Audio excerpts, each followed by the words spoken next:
स्वागत है मेरे प्यारे बच्चों, कैसे हैं आप सब लोग। इंजीनियर की सी इमेजिनेशन पर आप लोगों का स्वागत है। मेरा नाम है शैलेंद्र कुमार वर्मा और मैं लेकर के हाजिर हूँ फिजिक्स का आज टॉपिक है इलेक्ट्रोस्टैटिक के फॉर्मूले।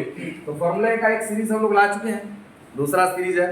तो हम लोग इलेक्ट्रोस्टैटिक्स मतलब इलेक्ट्रिक फील्ड के ज़्यादातर फॉर्मूले हम लोग देख चुके हैं। तो इलेक्ट्रिक फील्ड के देख चुके हैं, तो इलेक्ट्रिक फील्ड के बाद हमारे पास क्या आ जाएगा, इलेक्ट्रिक पोटेंशियल और पोटेंशियल एनर्जी। तो सबसे पहले जो इलेक्ट्रिक फील्ड का हमारे पास छूटा हुआ था, हम लोग ये कहेंगे जैसे सॉलिड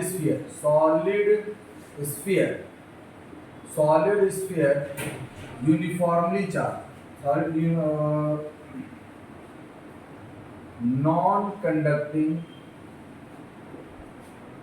यूनिफॉर्मली चार्ज।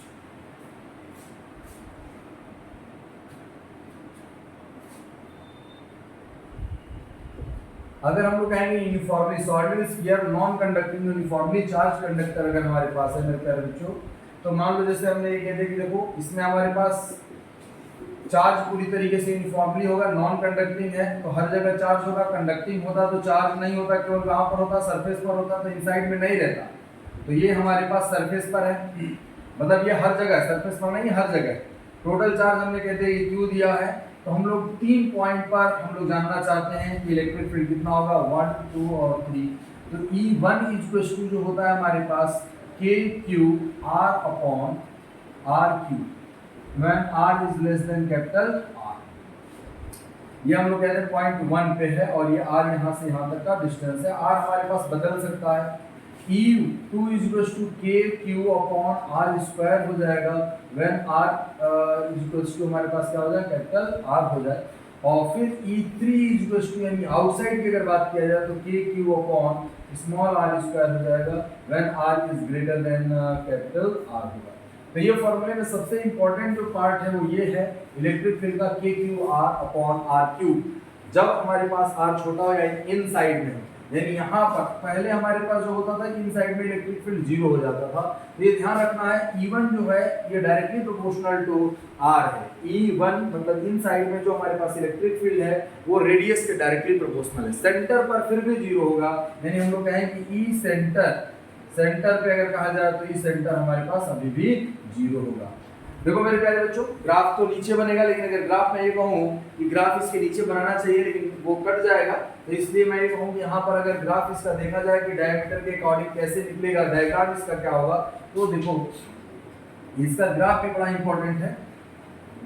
यूनिफॉर्मली अगर हमारे पास मेरे प्यारे बच्चों अगर यूनिफॉर्मली चार्ज है, नॉन कंडक्टिंग यानी इंसुलेटिंग स्फीयर है, और यहाँ पर हम लोग कह रहे हैं कि ये इलेक्ट्रिक फील्ड है, ये R रेडियस है, मतलब R डिस्टेंस है, और हमने कहते हैं कि ये रेडियस है।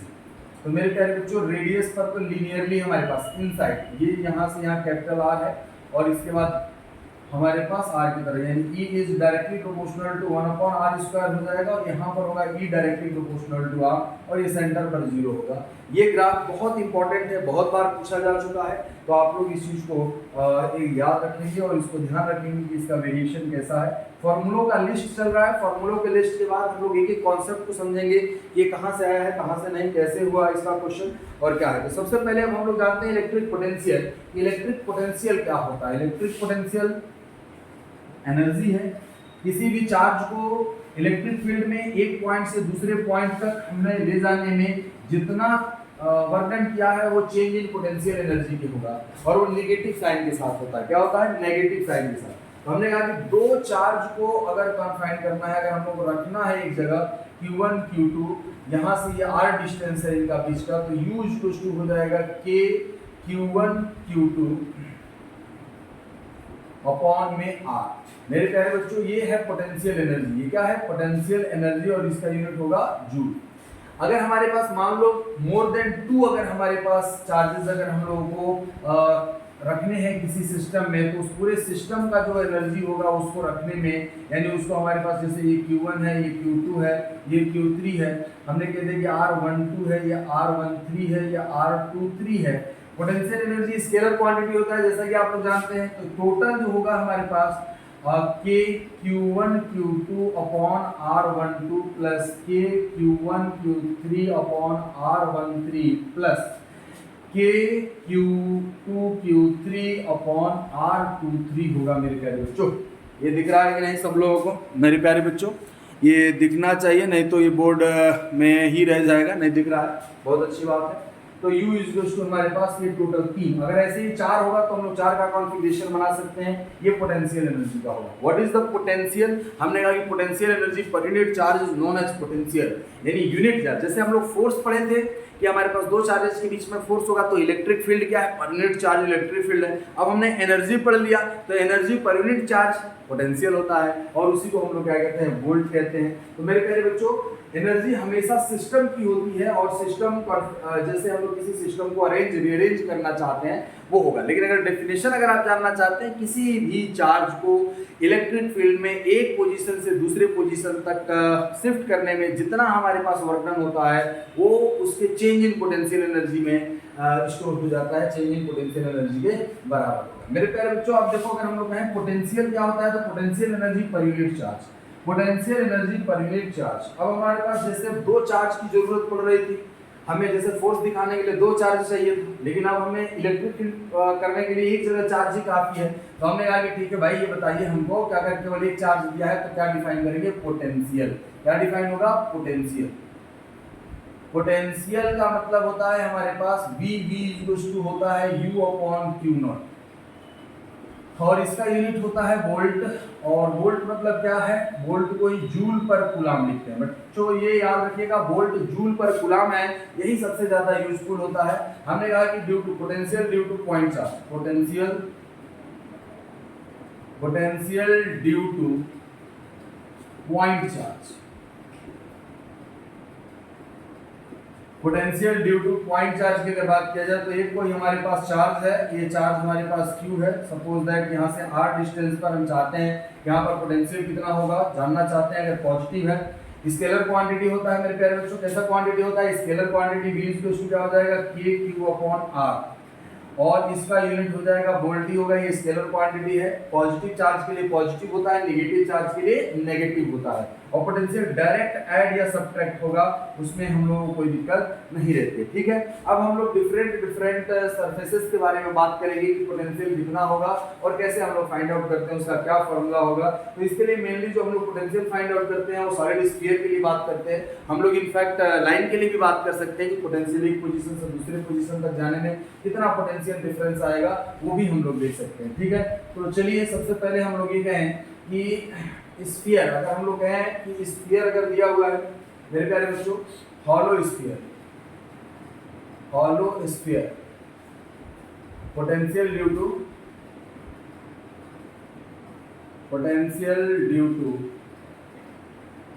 हॉलो स्फीयर, हॉलो स्फीयर अगर है तो चार्ज हमारे पास केवल यहाँ सरफेस पर होगा। सॉलिड स्फीयर अगर कंडक्टर है तब भी यही फॉर्मूला यूज होगा। तो हम लोग को 3 पॉइंट पर चार्ज के बारे में हम लोग जानकारी रखनी होती है, मतलब पोटेंशियल के बारे में जानकारी रखनी होती है 1, 2 और 3। तो V3 जो होगा हमारे पास KQ/R होगा। ये यहाँ से यहाँ तक R का डिस्टेंस है। When R is greater than capital R, V2 हो जाएगा KQ/R, यानी R कैपिटल R। V1 जो है हमारे पास मेरे प्यारे बच्चों जो सेंटर में होगा, यही बहुत बड़ी बात है। जहां पर हमारे पास इलेक्ट्रिक फील्ड नहीं है वहां पर पोटेंशियल हमारे पास क्या होगा? कांस्टेंट होगा। और यहाँ पर KQ/R होगा, जितना सरफेस पर है उतना ही होगा, यानी एवरीवेयर इक्विपोटेंशियल सरफेस होगा। इस चीज को थोड़ा ध्यान रखना है और ये इंपॉर्टेंट बन जाता है। ठीक है, तो मेरे प्यारे बच्चों इसका अगर ग्राफ अगर हम लोग बनाने की कोशिश करें तो इसमें जो ग्राफ बनेगा वो ग्राफ हमारे पास बनता है, देखो जब यहाँ तक हमारे पास जो रहेगा वो कांस्टेंट रहेगा और उसके बाद हमारे पास घटने लगेगा। यहाँ पे कांस्टेंट है और V directly proportional to 1/R हो जाएगा। ये V है, ये हमारे पास R है। पॉजिटिव के लिए पॉजिटिव की तरह होगा और नेगेटिव के लिए नेगेटिव की तरह होगा। ठीक है मेरे प्यारे बच्चों, चलिए जल्दी, अच्छी बात है, ये तो कोई दिक्कत नहीं है। नेक्स्ट अगर हम लोग सॉलिड स्फीयर की बात करें तो क्या होगा? सॉलिड स्फीयर की अगर बात करें तो वो बहुत ही इंपॉर्टेंट है। Solid sphere non conducting uniformly charge non conducting solid sphere अगर हम लोग कहें तो क्या होगा उसके बारे में हम लोग को जानना है। तो हम लोग ये कहें मेरे प्यारे बच्चों, यूनिफॉर्मली चार्ज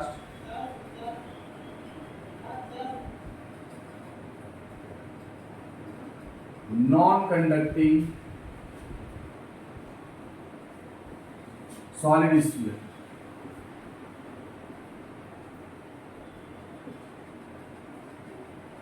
मेरे प्यारे बच्चों, अगर हम लोग ये कहें कि ये हमारे पास uniformly charge non conducting solid sphere है, तो इसमें हमारे पास हर जगह चार्ज ऐसे डिस्ट्रीब्यूटेड होगा। फिर हम लोग वही तीन चीजों के बारे में बात करेंगे, एक सरफेस पर, सरफेस के बाहर और सरफेस के अंदर, 1, 2 और 3। ये सेंटर हो गया मेरे प्यारे बच्चों। तो हमने ये कह दिया कि 1, यानी हम लोग ये कहेंगे V1 क्या होगा, V2 क्या होगा और V3 क्या होगा। नंबरिंग ही गलत लिख दिए क्या, चलो खैर कोई बात नहीं, पहले V3 देख लेते हैं। तो V3 सेम होगा, हमारे पास टोटल चार्ज हमने कितना डिस्ट्रीब्यूट किया, Q किया है, तो KQ अपॉन में small r when r is greater than capital R। V2 is equals to KQ upon capital R is the radius of the sphere.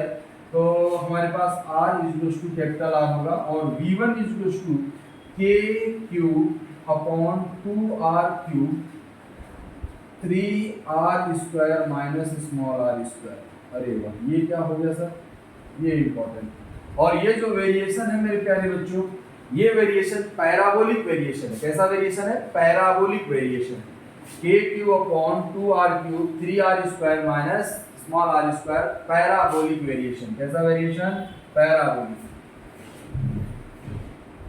Parabolic का मतलब हमारे पास देखो यहाँ पर V सेंटर पे अगर हम लोग बात करें सेंटर, तो V सेंटर पर वो 0 हो जाएगा, ये आ जाएगा 3/2 KQ अपॉन R, और ये हो गया हमारे पास 3/2 V सरफेस।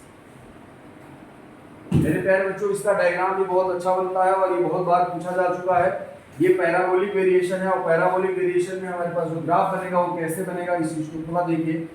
इसको नोट भी करते जाना है आप लोगों को, पॉज करके आप लोग नोट करते जा सकते हैं। और क्योंकि आपको फार्मूला है सभी एक साथ, अगर शॉर्ट नोट्स आपके पास रहेगा तो कभी भी आपको दिक्कत नहीं होगी मेरे प्यारे बच्चों। हमने कहा कि ग्राफ इसका जो बनता है मेरे प्यारे बच्चों, देखो कैसे बनेगा।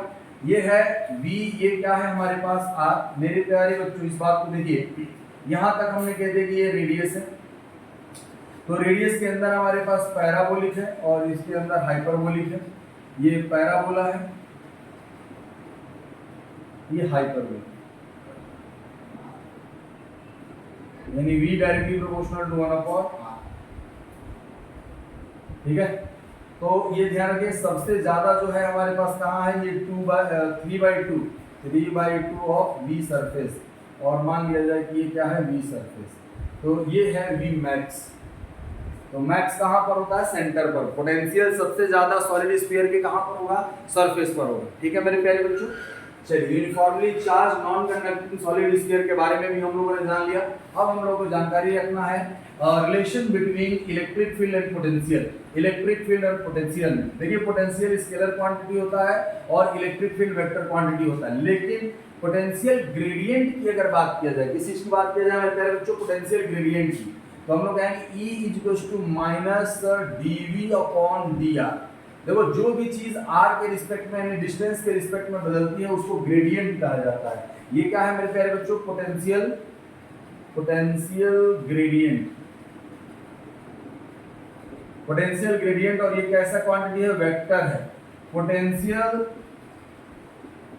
स्केलर है, पोटेंशियल कैसा क्वांटिटी है, स्केलर क्वांटिटी है, लेकिन पोटेंशियल ग्रेडियंट वेक्टर क्वांटिटी है, ये ध्यान रखिएगा। ये नेगेटिव साइन ये इंडिकेट करता है कि इलेक्ट्रिक फील्ड की डायरेक्शन में पोटेंशियल रिड्यूस होता है।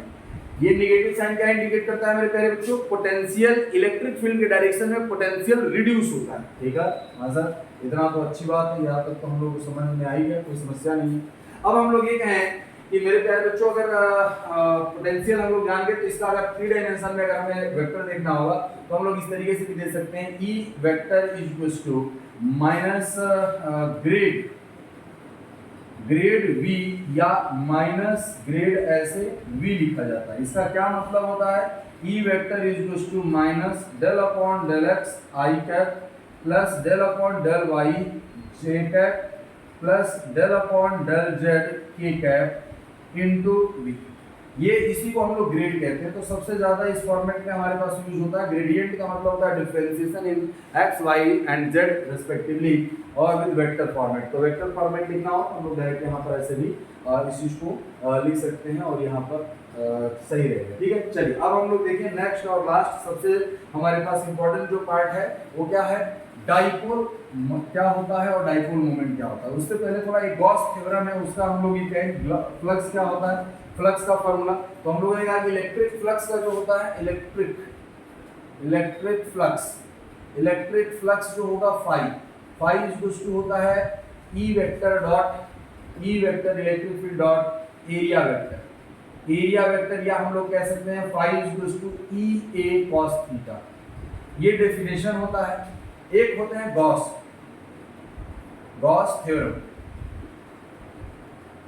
थ्योरम ने कहा कि phi is to Q net upon epsilon naught. किसी भी इंक्लोज्ड सरफेस के इनसाइड जितना भी क्यू नेट होगा उससे टोटल जो फ्लक्स हमारे पास होगा, टोटल फ्लक्स वो Q net upon epsilon not times होगा। इसका भी बड़ा यूज है बेटा और बहुत आसानी से ये फॉर्मूला हम लोग याद रख सकते हैं और इसके बारे में लिख सकते हैं। अब इसके बाद शुरू होता है हमारे पास बच्चों डाइलेक्ट्रिक फील्ड। तो डाइलेक्ट्रिक फील्ड क्या होता है, डाइलेक्ट्रिक का डाइपोल और डाइलेक्ट्रिक्स क्या होते हैं। डाइलेक्ट्रिक के बारे में हम लोग पढ़ चुके हैं, डाइपोल्स हम लोग करते हैं। डाइपोल क्या होता है, तो डाइपोल में हम लोग ये कहें मेरे प्यारे बच्चों, डाइपोल इलेक्ट्रिक डाइपोल क्या होगा,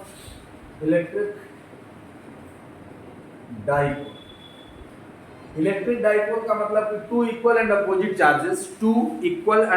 charges are separated by some definite distance, they will form dipole. तो मैंने कहा कि देखो मेरे प्यारे बच्चों, अगर यहाँ पर ये कोई चार्ज हमने रख दिया -q और यहाँ पर रख दिया +q, तो इससे हमारे पास दो एक्सिस होते हैं। इसको कहते हैं मेन एक्सिस, ये एक्सिस होता है एक्सियल एक्सिस, और ये इक्वेटोरियल एक्सिस है। ये कौन सा एक्सिस है, इक्वेटोरियल एक्सिस। और ये डिस्टेंस हम लोग जनरली टू फॉर्मेट में लेते हैं, एल ले लो, यहाँ से भी एल हो जाएगा, ये दोनों एल होते हैं। और इसके लिए हम लोग डिफाइन करते हैं डाइपोल मोमेंट। डाइपोल मोमेंट जो p वेक्टर होता है मेरे प्यारे बच्चों, क्या होगा, q इंटू 12 वेक्टर, और ये वेक्टर जो है इसका डायरेक्शन होगा from -q to +q, dipole moment. अब देखो अगर किसी भी डाइपोल को अगर इलेक्ट्रिक फील्ड में रखेंगे, एक्सटर्नल इलेक्ट्रिक फील्ड में, तो इस पे हमारे पास टॉर्क प्रोड्यूस होता है। मान लो इलेक्ट्रिक फील्ड है, यूनिफॉर्म इलेक्ट्रिक फील्ड है, यहाँ पर हमारे पास कोई जिसका डाइपोल मोमेंट हमें दिया है E दिया है, ये नेगेटिव चार्ज है, ये पॉजिटिव चार्ज है।